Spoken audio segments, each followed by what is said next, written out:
À l'intérieur d'une couveuse mou-bois, nous avons un micro-ordinateur à l'instar de celui-ci qui va prendre en entrée tous les capteurs, à savoir le capteur de température, le capteur d'humidité, le capteur de pouls et les autres capteurs qui prennent en compte les paramètres biologiques du bébé. Et avec les algorithmes qui tournent en fond, donner une régulation efficiente pour que la température du bébé soit maintenue à 37 degrés.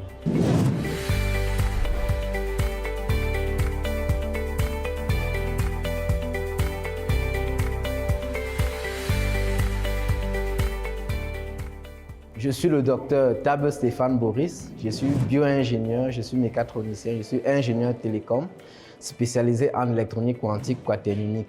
Je suis le promoteur du projet Mou-Bois qui fait la promotion des couveuses qui fonctionnent avec l'intelligence artificielle et à l'énergie solaire ici au Cameroun.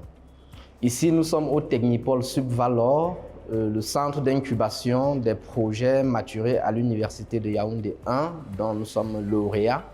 Ici, c'est en quelque sorte notre vitrine commerciale où nous proposons au public les résultats des recherches que nous produisons à l'instar de la couveuse que vous allez découvrir tout à l'heure.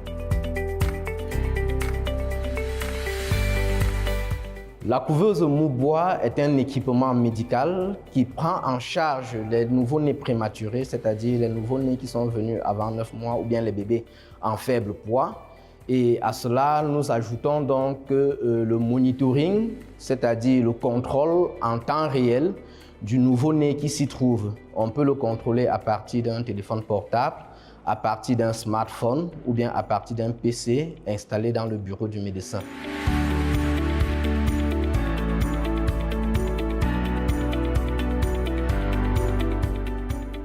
Quel est le rôle de l'application mobile dans tout ce dispositif? Le rôle de l'application mobile dans notre dispositif que nous venons de présenter, c'est de pouvoir rapprocher au maximum le bébé de sa maman, le bébé du personnel soignant, afin de limiter son stress. Comment cela fonctionne? À partir de notre application, on peut regarder le bébé en direct pour avoir les images telles que vous avez aperçues tout à l'heure. On peut monitorer en temps réel sa température, la température de l'air dans la couveuse et contrôler également le taux d'humidité et la masse. L'autre différence que nous avons également dans notre couveuse, c'est qu'à présent, pour pouvoir relier effectivement le bébé à la maman, puisque nous sommes en train d'aller vers un cordon ombilical artificiel, la maman peut désormais, à travers cet onglet, chanter au bébé dans la couveuse pour pouvoir le déstresser, ou bien, lorsqu'elle se pose des questions, en observant son bébé en couveuse, avoir le retour audio, c'est-à-dire écouter le bébé qui est dans la couveuse.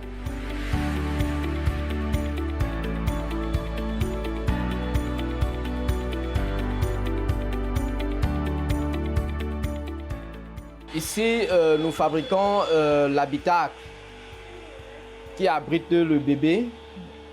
Et nous travaillons effectivement avec la technologie locale à travers les lasers fabriqués par notre confrère Vanille Ndongo. Et ceci pour la promotion effective du Made in Cameroun. Donc ici, nous avons l'acrylique et le plexiglas pour pouvoir faire l'habitacle. Et nous avons donc des supports de l'incubateur en bois et également en alu-cobon, en fonction du design désiré par le client.